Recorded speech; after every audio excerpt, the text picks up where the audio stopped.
ಸ್ನೇಹಿತರೆ, ಸ್ವಾಗತ ಸುಸ್ವಾಗತ. ಇವತ್ತಿನ ವಿಷಯ ತುಂಬ ಒಂದು ಘನಘೋರವಾದ ವಿಷಯ.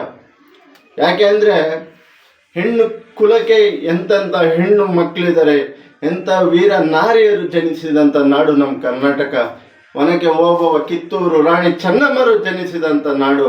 ಅಂಥದ್ರಲ್ಲಿ ಇಂಥ ನೀಚ ಕ್ರಿಮಿಕೀಟಗಳು ಹುಟ್ಟಿ ಅಂಥ ಒಂದು ನಾಡಲ್ಲಿ ಒಂದು ಬೇಜಾರದ ಸಂಗತಿ, ಹೆಣ್ಣು ಕುಲಕ್ಕೆ ಅವಮಾನದ ಸಂಗತಿ. ಯಾಕೆಂದರೆ ಹೆಣ್ಣನ್ನ ತಾಯಿ ಅಂತಾರೆ, ಅಕ್ಕ, ತಂಗಿ, ಅಮ್ಮ, ಹೆಂಡತಿ ಎಲ್ಲ ರೂಪದಲ್ಲೂ ತಾಯಿ ಹೆಣ್ಣು ನಿಲ್ತಾಳೆ, ದೇವರ ರೂಪದಲ್ಲೂ ಹೆಣ್ಣು ನಿಲ್ತಾಳೆ.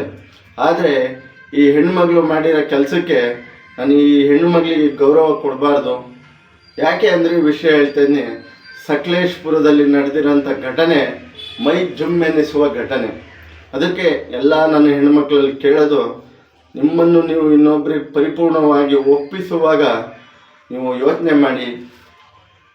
ಈ ಥರ ಘಟನೆಗಳು ಆದರೆ ನಿಮ್ಮ ಮನೆಯೇ ಸರ್ವನಾಶವಾಗಿ ಹೋಗುತ್ತೆ ಅಂತ ಹೇಳ್ತಾ ನಾನು ಈ ವಿಡಿಯೋ ಇಲ್ಲಿಗೆ ಶುರು ಮಾಡ್ತಾ ಇದ್ದೀನಿ. ಸ್ವಾಗತ ಸುಸ್ವಾಗತ. ಸಕಲೇಶ್ವರದಲ್ಲಿ ಒಬ್ಬ ಹೆಣ್ಣುಮಗಳು ಪ್ರೀತಿಸಿ ಅಂತ ಒಬ್ಬನ್ನ ಇಷ್ಟಪಡ್ತಾಳೆ, ಸರ್ವಸ್ವವನ್ನು ಒಪ್ಪಿಸಿ ತನ್ನ ದೇಹವನ್ನು ಹಾಕಿ ಅವನಿಗೆ ಒಪ್ಪಿಸ್ತಾಳೆ. ಆದರೆ ಆ ಕಿಡಿಗೇಡಿ ಬೇವರ್ಸಿ ಏನು ಮಾಡ್ತಾನೆ ಅಂದರೆ ಕಚಡ, ನಾಯಿ, ಲೋಫರ್. ಅದಕ್ಕೆ ಯೋಚನೆ ಮಾಡಬೇಕು ಹೆಣ್ಮಕ್ಳು ಅಂತ ಹೇಳೋದು. ಅವನು ಅದನ್ನು ಗುಪ್ತವಾಗಿ ವಿಡಿಯೋ ಮಾಡ್ಕೊಂಡು ಸ್ವಲ್ಪ ದಿನ ಆದಮೇಲೆ ಆ ವಿಡಿಯೋ ಇವಳಿಗೆ ಕಳಿಸಿ ದುಡ್ಡು ಬೇಕು, ಇಲ್ಲಾಂದರೆ ಇನ್ಸ್ಟಾಗ್ರಾಮಲ್ಲಿ ವೈರಲ್ ಮಾಡ್ತೀನಿ ಅಂತ ಹೇಳ್ತಾನೆ. ಆವಾಗ 2 ಲಕ್ಷಕ್ಕೋ 3 ಲಕ್ಷಕ್ಕೋ ಅವಾಗ ಅವಳು ಎಲ್ಲೋ ಇರುತ್ತೆ 50,000 ಹಿಂಗೆ ಅಡ್ಜಸ್ಟ್ ಮಾಡಿ ಕೊಡ್ತಾಳೆ. ಮತ್ತೆ ಪದೇ ಪದೇ ಅದನ್ನೇ ಮಾಡ್ತಾ ಇರ್ತಾಳೆ. ಇವಳು ಏನು ಮಾಡ್ತಾಳೆ, ಮನೇಲೇ ದುಡ್ಡು ಕದಿಯೋಕ್ಕೆ ಶುರು ಮಾಡ್ತಾಳೆ. ಮನೇಲಿ ದುಡ್ಡು ಕದಿಯೋಕ್ಕೆ ಶುರು ಮಾಡ್ತಾಳೆ. ಕೆಲವರಿಗೆ ಯಾರು ಕಳ್ತನ ಮಾಡಿದ್ದಾರೆ ಅಂತ ಅವ್ರ ಮನೇಲೇ ಜಗಳ, ಕಂಪ್ಲೇಂಟ್ ಕೊಡ್ತಾರೆ, ಆದರೂ ಪತ್ತೆ ಆಗಲ್ಲ. ಆದರೆ ಒಂದು ದಿನ ಅವ್ರ ಅಣ್ಣ ತಮ್ಮ ಅಣ್ಣ ಮತ್ತು ಅಮ್ಮ ದೇವಸ್ಥಾನಕ್ಕೆ ಹೊರಡ್ತಾರೆ. ಅವಾಗ ತನ್ನ ಹೆಂಡ್ತಿನ, ಅಣ್ಣನ ಹೆಂಡ್ತಿನ ಅಣ್ಣ ಕರೀತಾನೆ. ಆದರೆ ಅಣ್ಣನ ಹೆಂಡ್ತಿ ಹೋಗಲ್ಲ, ನಾನು ಬರಲ್ಲ, ಹೋಗಿ ಬನ್ನಿ ಅಂತ ಹೇಳ್ತಾಳೆ. ಆದರೆ ವಿಧಿಯಾಟ ನೋಡಿ. ಅವಾಗ ಆಯಿತು ಸರಿ ಅಂತೇಳಿ ಹೋಗಿ ಬರ್ತಾರೆ. ಅಣ್ಣನ ಹೆಂಡ್ತಿ ಮನೆಯಿಂದ ಹೊರಗಡೆ ಇರ್ತಾರೆ.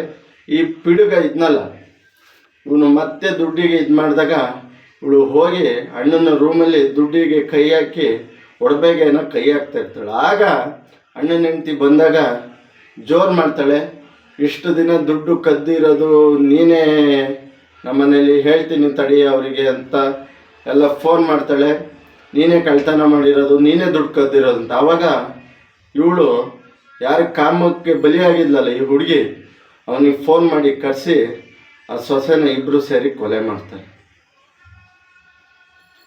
ಮಾಡ್ತಾರೆ. ಆಮೇಲೆ ಗಂಡ ಬಂದು ಎಲ್ಲ ಇದಾದ್ಮೇಲೆ ಕಂಪ್ಲೇಂಟ್ ಕೊಟ್ಟು ಎಲ್ಲ ಇದಾದಮೇಲೆ ಇವಳು ಸೇರ್ಕೊಂಡು ಮಾಡಿರೋದು ಅಂತ ಗೊತ್ತಾಗಿ ಅವನು ಪರಾರಿಯಾಗಿರ್ತಾನೆ. ಇವಳನ್ನ ಅರೆಸ್ಟ್ ಮಾಡಿದ್ದಾರೆ, ಅವನು ಸಿಕ್ಕಿದ್ದಾನೆ. ಆದರೆ ನೋಡಿ, ಬೇರೆ ಮನೆಯಿಂದ ಹೆಣ್ಮಗಳನ್ನ ಈಕೆಯ ಕಾಮ ಪಿಚಾಚಿಗೆ ಈಕೆ ಬಲಿಯಾದಳು. ಯಾರೋ ಹೆಣ್ಣುಮಗಳು ಇವ್ರ ಮನೆಗೆ ಸೊಸೆಯಾಗಿ ಬಂದಳು. ಈ ಕಾಮದ ಆಸೆಗೆ ಪಾಪ ಈ ಹೆಣ್ಮಗಳು ಬಲಿಯಾದಳು. ಹಾಗಾಗಿ ಹೆಣ್ಮಕ್ಳು ತಮ್ಮ ತನು ಮನ ಧನ ಅರ್ಪಿಸ್ಬೇಕಾರೆ ಯೋಚನೆ ಮಾಡಿ. ಯಾವುದೇ 5 ನಿಮಿಷದ ಸುಖಕ್ಕೋಸ್ಕರ ತಮ್ಮ ಸರ್ವಸ್ವನ್ನೇ ಹಾಳು ಮಾಡ್ಕೋಬೇಡಿ, ತಮ್ಮ ಜೀವನವನ್ನೇ ಹಾಳು ಮಾಡ್ಕೋಬೇಡಿ.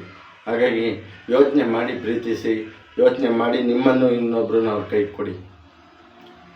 ತಂದೆ ತಾಯಿಗಳಿರ್ತಾರೆ, ಅಣ್ಣ ತಮ್ಮಂದಿರ್ತಾರೆ. ನಿಮ್ಮ ಉತ್ತಮವಾದ ಜೀವನವನ್ನು ನಿಮ್ಮ ಕೈಯಾರೆ ನೀವು ತಿಕ್ಕಬೇಡಿ ಅಂತ ಹೇಳ್ತಾ ಇಲ್ಲಿಗೆ ಈ ವಿಡಿಯೋ ಮುಗಿಸ್ತಾ ಇದ್ದೀನಿ. ಎಲ್ಲ ಹೆಣ್ಮಕ್ಳಲ್ಲಿ ಕ್ಷಮೆ ಕೇಳ್ತೀನಿ. ಏನಾದರೂ ಪದ ಬಳಕೆಯಲ್ಲಿ ತಪ್ಪಾಗಿದ್ದರೆ ದಯವಿಟ್ಟು ಕ್ಷಮಿಸಿ. ಯಾವುದೋ ತೇಜೋವಧೆಗಲ್ಲ, ಸತ್ಯ ತಿಳಿ ಹೇಳಿ ಸತ್ಯದ ನಾರಿಯಲ್ಲಿ ನಡೆಯಲು ತಿಳಿ ಹೇಳಲು ಈ ಚಿಕ್ಕ ವಿಡಿಯೋ ಅಂತ ಹೇಳ್ತಾ ಇಲ್ಲಿಗೆ ಈ ವಿಡಿಯೋ ಮುಗಿಸ್ತಾ ಇದ್ದೀನಿ. ಏನಾದರೂ ತಪ್ಪಿದ್ರೆ ದಯವಿಟ್ಟು ಕ್ಷಮಿಸಿ ಅಂತ ಹೇಳ್ತಾ, ನಿಮ್ಮ ಆಶೀರ್ವಾದ ಪ್ರೀತಿ ಸದಾ ಇರಲಿ. ದಯವಿಟ್ಟು ಕಮೆಂಟ್ ಮಾಡಿ, ಲೈಕ್ ಮಾಡಿ, ಶೇರ್ ಮಾಡಿ. ನಿಮ್ಮ ಆಶೀರ್ವಾದ ಸದಾ ಇರಲಿ. ಜೈ ಶ್ರೀರಾಮ್, ಜೈ ಜಗನ್ನಾಥ್, ಜೈ ಸಂಗೊಳ್ಳಿ ರಾಯಣ್ಣ, ಜೈ ಬೀಜ.